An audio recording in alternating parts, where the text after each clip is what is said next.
Welcome to the More Than Just Mowing podcast. I'm your host, Joel Cleaver, and this is the official podcast of Jim's Mowing. If you didn't know it, it's the world's largest gardening franchise with more than 2,000 franchisees in Australia, New Zealand and Canada. And on the podcast show, we interview franchisees, our franchisors who run the regions and manage the franchisees, and also Jim himself. So there's a lot of broad range of content, and we do encourage you, if you are researching more about Jim's Mowing, about what we do, go through those episodes. It will give you a great sense of who we are. So without further delay, here's today's episode. So Nathan Dunn, thank you for joining us on the Jim's Mowing podcast and the Jim's Group one as well. And we're going to present you at the start with the Accor voucher, which is the silver membership. Basically gives you 2 free nights to any Accor hotel in the world and a bunch of discounts on dining and drinks. So that's the silver membership valid for 12 months. So we'll get that to you after the interview, mate. So thank you for joining us today at 6:30 p.m. on a cold night, I'm sure in Warrnambool and up in Melbourne as well. So Nathan, first of all, do you just want to introduce yourself tell us a bit about yourself and what you're doing prior to joining Jim's Mowing? I did a mixture of stuff before I decided to do Jim's Mowing. Very far back when I my first job out of school was baking. Did that for a few years and then started with dairy farming. Pretty much moved up this way with my ex-wife and couldn't get a baking job. So dairy farming's big around here. So I got into that. Did that for several years and then I actually ended up working for a Jim's Mowing guy in the local area, and that sort of gave me a taste for it. And I was like, I reckon I want to do this one day. And then I pretty much had to go back with farming because Dad got rid of a few people. He had too many workers. So did farming for another couple of years, and then a franchise popped up. And I just thought, I'm just going to take the risk. I know it was a bit risky and just went for the leap. And yeah, it's been great ever since. Yeah, so dairy farmers, it's a very tough job. I think farming is the lowest paid per hour for what people do, because people who do farming generally work very long hours, as you would know, and I love, especially dairy farms. You're up in the morning and a lot of cow poo and stuff, and you're never going to get away from that smell in the morning and stuff. So you're leaving dark time and then you're getting home at dark time, and that was the other thing too. Like hardly any time with the family. Like you just felt like you were always working. The tough gig. It's a 24/7 gig farming, and then you got calving season and stuff like that, and it's even worse. So when you say a risk, how is it a risk to you? Because the reason why I ask that is if you've got a young family and stuff and you're working night up to, from the morning to the night, I know it might sound risky doing your own business. So how did what were the risks to you, or what made it seem risky to you? Probably partly because my ex-wife didn't have a job at the time. We were kind of on the brink of possibly breaking up. It wasn't looking too great, and I didn't have any savings. So I knew I was going into it in debt, and I didn't have a ute. I had a Commodore sedan, and so I knew I'd had to look into possibly financing everything, which was a bit scary, but I was able to do it, and I don't think I would have been able to do it like as an independent. I think because it was a franchise with Jim's, I had all those options to finance everything. So yeah, that was the scary part, knowing that I'd have been so much debt. But yeah, but 4 years in, I'm doing a lot better. It was definitely hairy and very scary for, I'll honestly say 2 to 3 years. I almost quit in the second year. But yeah, now I think I'm nearly 5 years in now. So yeah. How would you describe where you are now with your business? How are you finding everything? I'm still have my areas of struggles. I won't deny that, but I think that's partly due to not being able to give it as much as I would like to. Just with like co-parenting with my ex-wife, with our boys, that's not really as smooth as I'd like it to be. So that makes things tricky. Things are unpredictable. So, and then school pickups at 3:30. A lot of us, we'd be liking to work till 5, 6, 7 o'clock if we can. But if I'm going to get the kids, well, that makes it tricky. So just life has made it a bit trickier. But I think as time goes on and things get more organised and the kids are older, it'll just be easier and easier as the years go by. Now, how was the training experience? Can you remember back to your training times? Did you would have come to Melbourne, I presume, for the training? Yeah, that was good. It was fun. We had some boring bits, I won't deny that. But I learned a lot. Yeah, I just listened. Like there's some things where you think, no, I don't know if I agree with that. But then there's so much where I'm like, if I didn't come here, I wouldn't have learned this. I wouldn't have known. So, and what did you take away from the training then, Nathan, that you applied back when you started working? What were the things that you stuck in your mind or you remembered from training? maybe the strategic side of things, like planning and all the little things. Because I kind of learned a bit from the guy that I worked for, the Jim's Mowing guy, and I didn't get to mention it earlier, but I did a bit of customer service. So I had the idea of, treat the customers right, always customer service is high. And I suppose learning even more about that did help in a different industry, like in this kind of world. And because I worked at KFC, so it's a bit different too. And same was flat out. You'd have to be flattered all the time in KFC. Yeah, it was hectic. And that didn't last very long. It was just nuts. Yeah, I know. That's the most popular place in Bourneville on a Saturday. If anyone I'm from there originally as well, and there's a line onto the highway. It's like the second most popular KFC in Australia or something like that. I can't remember what it was. Yeah, I've seen some staff or something like that with this standard. They have second most popular high traffic KFC in Australia or something. I'm surprised we don't have a second one already. So you've got that customer service background. So you've got a really good rating. I had a look before jumping on at your rating. You got a great star rating, a lot of reviews. So what to you is good customer service from your perspective? I think not being too biased, and just understanding everyone's got different needs. Like they might not be able to go around the back and pick up that dog poo. They might have a busy lifestyle. I've got dogs and I hardly get a chance to pick up mine. I think it's just being flexible and, like I said, understanding and just, communicating with them. And when they get that respect from you, that you're understanding, they'll do their best to help you out. So it's like, once you get that relationship, then you've got that good thing going. That's what I think. And when you get the lead from there, do you want to walk us through your process when a new lead comes to you? What do you go through? I'll try and ring them straight away. Sometimes if I'm like on a real, time sensitive job and I've got to, get through it and I can't really do a phone call, I'll text them and just say, I'm Nathan, Jim's Mowing. I'm busy at the moment. I'll call you back in like half an hour or something, or sometime today. And they'll usually go, no worries. And then I'll call them back and then just say that when's a good time for you to pop over and have a look at what you have there. And then I usually do that so I know what I'm dealing with instead of just sort of guessing and giving a quote over the phone, even though some really want it. And go have a look, let them know that I'll give them a text back with a quote. Then it's in writing. So I like to do that. I don't have the old pads that, the paper ones. I've kind of got rid of them a while ago. I just find that I'll say that I'll do a text just so that we both have it in writing. And they're fine with that. How many clients are in your current customer database? How many clients are you currently doing? Because I got one really big one, which is a whole day every single week. I actually do a contract for Green Options. You probably would have heard of them and doing Deakin University. Oh, really? So I do a day a week for the university in Warrnambool.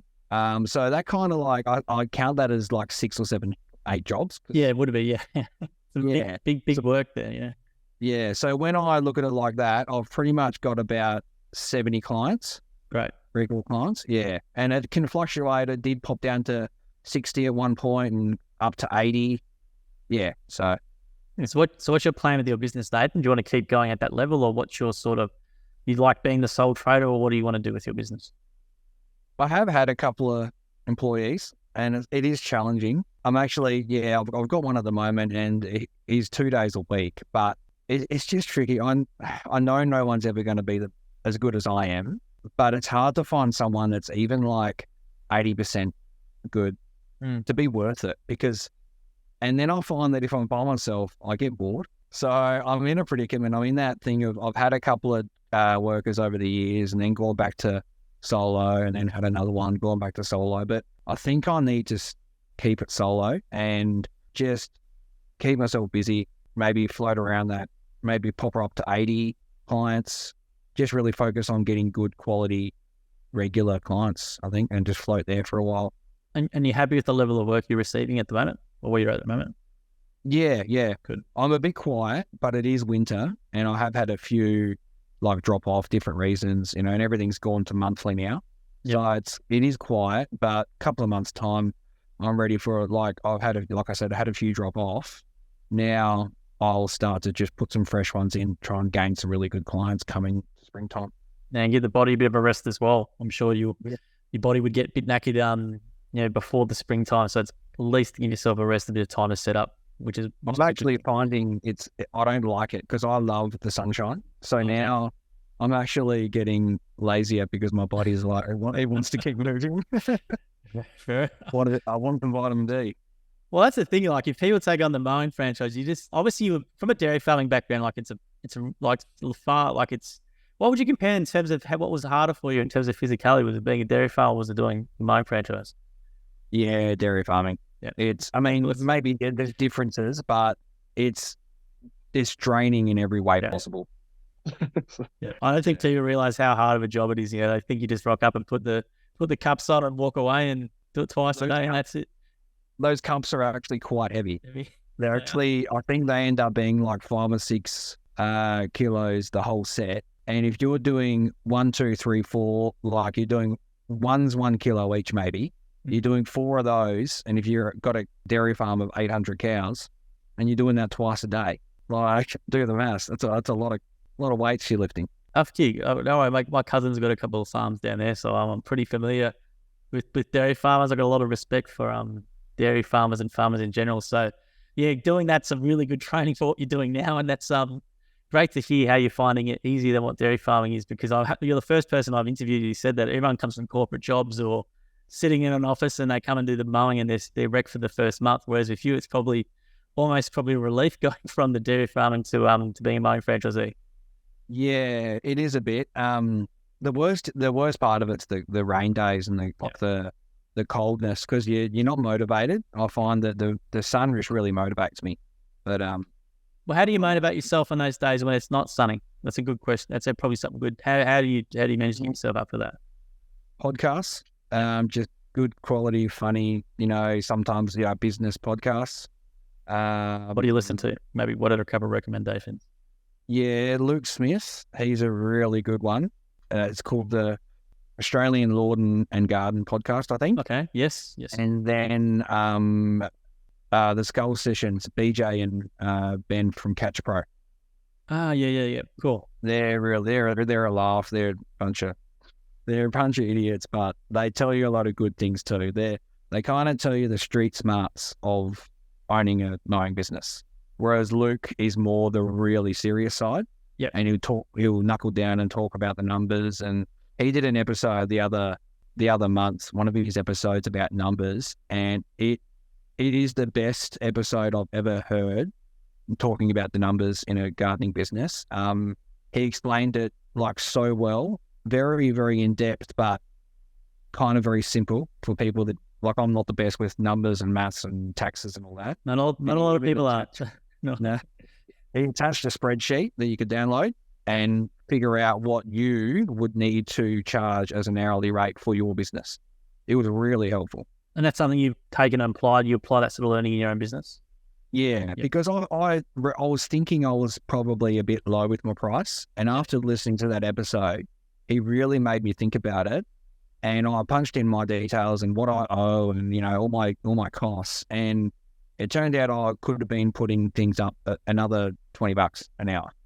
Big difference.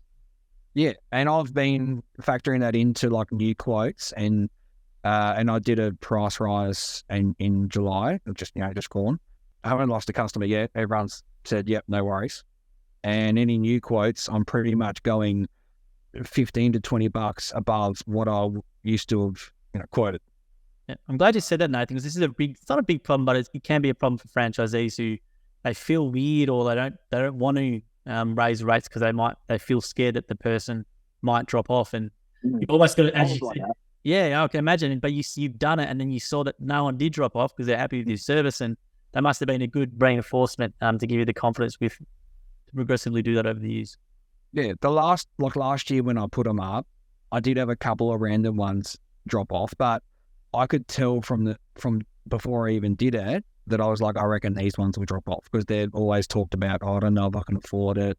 I might skip this week. I can't afford it this week, that kind of thing. So I kind of knew they would anyway. So, and it's a good bit of advice, because it's something that a lot of franchisees sometimes do struggle with because they have that attachment to their customers, or they might feel bad from doing it. I But think that's the key, not getting overly personal. Like, you can be personal and have a good relationship, but also be realistic about it. And I think that's just me as a person. I'm a realistic thinker. And at the end of the day, I'm doing a service and I need money off them. And it is what it is. Like, I need to get money off them, and it has to be a certain amount for my business to be viable. So that's right. End of the day, you're a business owner. You're not a charity, or as you said, you can be friendly with people and stuff, but you've got to have that business mindset. Or if you don't, you're just going to go out of business pretty quickly, unfortunately. And we know a lot of independents do that because they don't charge enough, because they're always having to compete on price and stuff, and then they disappear. Because there's a lot of independents in Warrnambool, I'm quite aware, that you'd probably see them around. There's a lot of blokes going around for you with the mower on the back. I would presume you would see as well. Yeah. Well, here's a great example. There's a guy recently, and I won't name names, and nothing against him, but he's given me a few clients because he's finishing up in the industry. I think he's been doing quite well. I think maybe he's been in for 4 or 5 years. But some of these clients that he's passed over, he did like an email, described everything, who they are, how much, and I'm going to check them all out. And some of the ones that he's given me that I would charge, like including GST, 66. He's got it for $35. Jeez. Like, just little unit, like a little yard, but I'd be going maybe 55, 66. He's got it for 35. And I'm thinking maybe that's part of the reason you may have been struggling. But there's people out there charging that low. Yeah, so it's not sustainable. And that's why part of the Jim's Mowing franchise, we do have a lot of independents who do come across, and just because of that rates that the brand does, is you got credibility with the brand in terms of what you can charge. Whereas, if a guy no one knows rocks up and charges $80 an hour or whatever he's working off doing it, it's definitely a bit harder to justify that. Do you find that when you quote, Nathan, you don't have too much problem winning jobs when you rock up as a Jim's Mowing franchisee? No, there's been a couple here and there. I've even had a couple that I may have just got through like Facebook Marketplace or recommendation, or someone gave them my number. Nice. And I'll turn up and they'll be like, "Oh, you're Jim's," like almost like a bad, "Oh, you're Jim's," and I'm like, right. "Okay, what's wrong with that?" Like, and they just said, "Oh, I've just heard you guys are super expensive and blah blah blah," and I'm like, "Oh, okay, well, we are, but the reason is because this. We've had the training. I myself have altogether working for that other guy I worked for 7 years experience. So that's what you're paying for, the $10 million public liability insurance, police checked.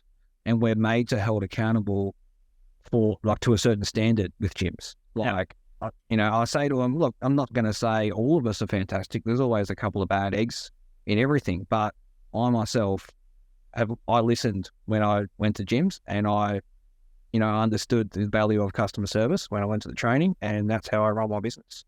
You know what, Nathan, it's not a bad thing for people to think that we're not going to be the cheapest, because if they thought we're going to be the cheapest, how would you guys make a decent, money? So I think that's a really great point you make about that. And then the customer who might go for the cheaper option comes back to you 6 months because the bloke's disappeared, or they're just not returning calls, or they just stop rocking up, which is what we hear a bit of with people. Do you find that have you won a few jobs from people who have just stopped rocking up or stopped being in the business? And I have had a couple where I've ended up, I don't know how I've got them, or whether they've rung gyms or through Facebook, and then they've said, I did try another guy, but he just never turned up for the quote.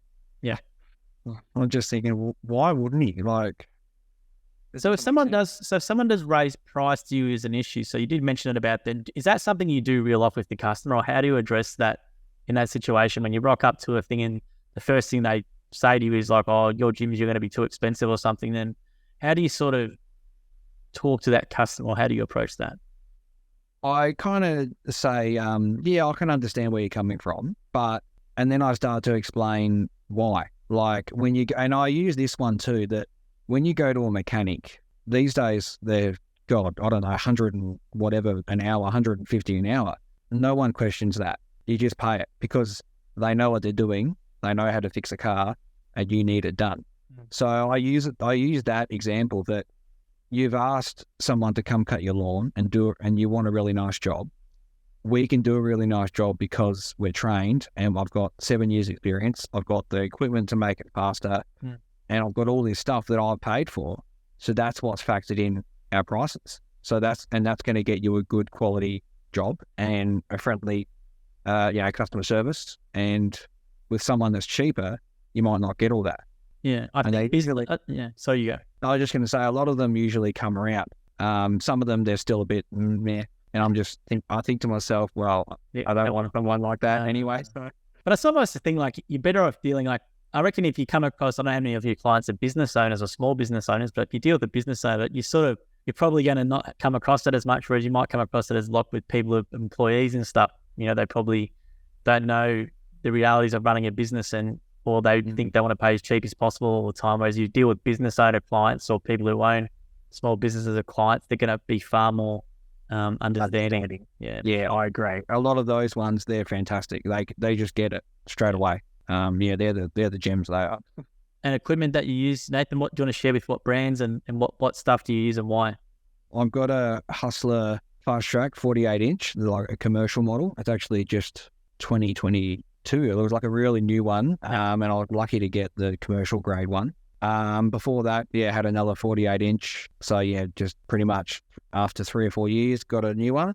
And then I use the Honda, like everyone does. I've had steel whippersnippers in the past. After a while, one of them broke, another one broke, and then I thought I'll change it up a bit. Got just a cheapo one from the mechanic sort of guy I use, and he sells a few things in Warrnambool. Don't even know the brand, but it was a fairly okay cheap one that still had a bit of grunt. It was one of those ones, only about $380 or something. So now I've got that as my spare though, and I've got an Ego whippersnipper, the commercial one. Yeah, nice. And that thing's fantastic. Very, very light. It's still got some weight, but it's balanced well. It's very well balanced. So, and because I've got the backpack with like I put the battery on my back, and because the battery's not on the actual shaft, it makes it so much lighter. And I don't mind just chucking a backpack on every time I, get out the car. It's easy, and does the job. It's got power, and it's instant power. Like that's the difference with compared to the petrol ones. They'll slug off even on a cold morning. Like they'll sometimes take a bit to get going, whereas the Ego one's just straight up full power. And plus the noise as well. Depending on how you hold yours. If you're holding some not supposed to, I don't think, but if you hold it up by your head like some people do, you're not going to go death in the ear with it. And the petrol fumes too. I'm finding like I'm wanting to get away from petrol just simply because of that.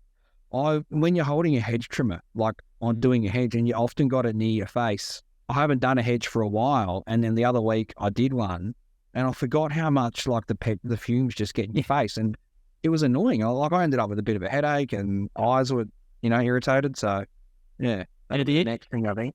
Yeah, there's a good Ego hedge trimmer, and it has like the swivel joint. So rather than having to go like that, we did a video of a guy called Chris Sullivan about it, and he loves the swivel joint because he doesn't have to do the whole moving like that. You can just swivel it and away it goes. But that might be something to look at. They're really, it's actually pretty good quality. I've seen them in action. They're really, really good. I think that's my next purchase. I had a bit of a go at one at the gym's trade day this year, and I've had a feel for how much power they got. Yeah.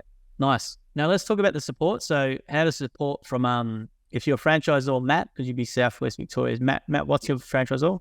Yeah, Matt. Yep. Yeah. So how's the support been from Matt? Yeah, fantastic. He's kind of in a bit of a similar situation to me with an ex-wife and a couple of kids. Yeah. We bond over that, I think, and kind of, sometimes just share a bit of stuff and help each other out in a personal sense and just talk whenever we need. And he's always, he'll call easy probably twice a month, I reckon. Sometimes I don't get to chat to him, but usually he's there within a day or two if he missed my call. And and does he come and do face-to-face meetings with you guys or something, and come to the pub or anything like that, or? He's mostly on Zoom. On Zoom. He has had a couple of outings here, like I think maybe 3 all up, 2 or 3. So I think he started during COVID, which made it a bit tricky, or just before COVID. Yeah, that's correct. That was 2 years of never even met the guy in person, just over the Zoom. That's good to hear you have his support. I know Matt is a good fella, and he drives all over the state because he's got a really big region map, the Southwest. It goes right up to different places. So I know he's one for driving around. He's always in the car, and he's always on the phone and really good with support on Zoom. So it's good to hear that you guys get along. So what sort of stuff do you ask for? Do you need from your franchisor? What sort of help do you ask for? In the past, it's been employee advice, like how to go about things, whether it's pay rate or rules, and he'll point me in the right direction if he doesn't know. Sometimes I'll send him advertising ideas and he'll say, yep, no worries, I'll look into that. Honestly, sometimes I've gotten knocked behind in my fees, and I've rang him and just explained, there's been a few issues. Like I said, things haven't always been, and they still aren't, and I don't see if they will get any better, but with my ex-wife and things that haven't been smooth. So if I've had a bad week and something's gone wrong and it's affected my finances, and I haven't been able to pay, he's understood and he said, yep, just keep me informed and just try and get the oldest one paid in the next month or something, and I can be as far as a couple behind. So no, look, I'm glad thanks for sharing that. You didn't have to, but really thanks for sharing that, because a lot of blokes can probably empathize with you and probably gone through similar situations, and there's probably a lot of fellas might be listening to this or watching this sort of can relate. So, and it's great to have someone talk as genuine and authentic as you with that sort of stuff, because, when we do these things, sometimes they might seem like it's all roses, but as you said, like life, there is life as well, and running a business and it's not easy. No, it's not easy. No. But as you said before, doing it with gyms, it would be a lot easier for you than doing as you, let's say, if you had a crack at it as an independent. I would have never been able to do it by myself, put it that way. Yeah. If I tried to, I would have failed. All the access to be able to put my business under a loan, to be able to, like with Easy Rentals, to get my mower through Glenn. Yep. I wouldn't have been able to do it. So, yeah. As you've done well, because I've interviewed another guy called Dave Bacon. He was in a similar position, like it was his sink or swim. Like he put everything into it, and it just had to work, and they made it work. So, looking back now on the journey, was there any sort of advice would you tell yourself from the start again, or are you sort of just you really happy with your progress to where you are, or what would you sort of, looking back on the 4 years, how would you sort of describe it, or maybe give yourself some advice back in the early days? Yeah, I think maybe it's a bit of a personal one. I'd probably say to myself, because I'll admit I've had problems with mental health and anxiety and stuff, and I'd probably say to myself, don't be so scared to get that fixed and talk to somebody, because once I got that fixed and I was in a better place in my head, I had the confidence to just power through and get new clients and just be positive. Yep. So I suppose I plodded along for too long, stressing, just doing enough to get by, and then almost quitting multiple times thinking I can't do this, but then got help and just started to get a bit more positive. And I suppose meeting my current wife has been fantastic, because I've found someone that I'm extremely happy with, and she has just given me the support that I desperately needed. And I suppose, tell myself to get organised with that earlier, to then give myself more confidence and boost. Well, thanks for sharing that. In regards to getting the help, so when you say getting your help, you mean, is that going to the GP to get the referrals to talk to a psychologist, or what does that mean? What does that mean for you? Yeah, I did like 10 sessions. I think you get 10 free with the government or something.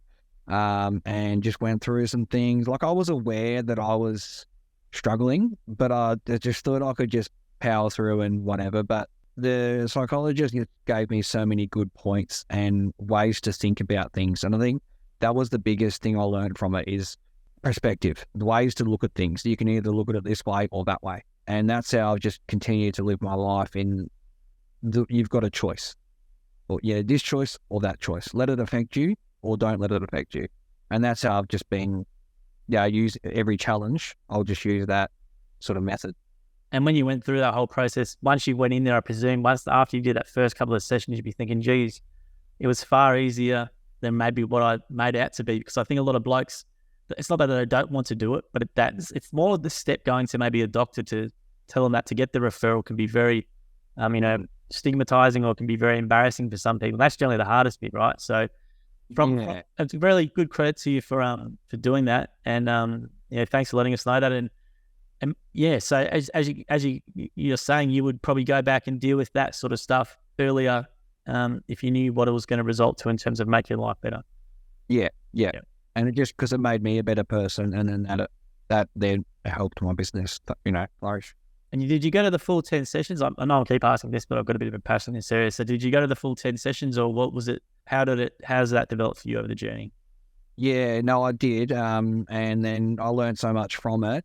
I just kept being like aware of it, and like I'll, just search things up, go on Google, keep myself sort of knowledgeable in that area, and just, keep training myself to think about things a different way and just get a bit more positive as months go on. And that's sort of what I've continued doing. And I've still had hard moments. Like I have my moments where the anxiety just flares up.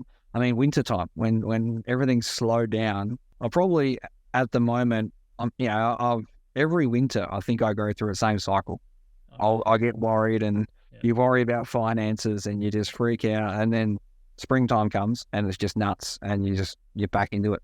No, thanks for sharing that, Nathan. Really appreciate it. And it's probably the best investment you can make in yourself. I know people think the cost, obviously there's Medicare and stuff, but it still can cost a bit with the bulk billing sessions and stuff, but it's such a good investment that people can make in themselves, and they tend not to, blokes. It's a bit of a shame, but as you said, it's such it's helped you. It's really good to see, and really great to hear that as well. Yeah. And socializing too. Yeah. I've always been a socializer, and if I don't do anything, on the weekends and stuff, that really gets me down. I'll be honest. Like I just want to be going out, catching up with people, doing something. So what do you do on the weekend normally, Nathan? Sorry, do you go to the shan or anything, or what do you do? I'm above 30 now, so I don't go there too often. I feel old going there. Sometimes at Christmas, the changes all the time too. It's not like the good old days with the boost and stuff in there, but yeah. We've had a couple of random Christmas parties or whatever where me and my wife went there, and I can't drink like I used to. But yeah, no, what do you like? Yeah, so just catch up with some mates on the weekend around their house for a few beers or something, or or fishing, or even just going and doing something with the kids. Like just being at home sometimes can be a bit, I don't know, just a bit antsy.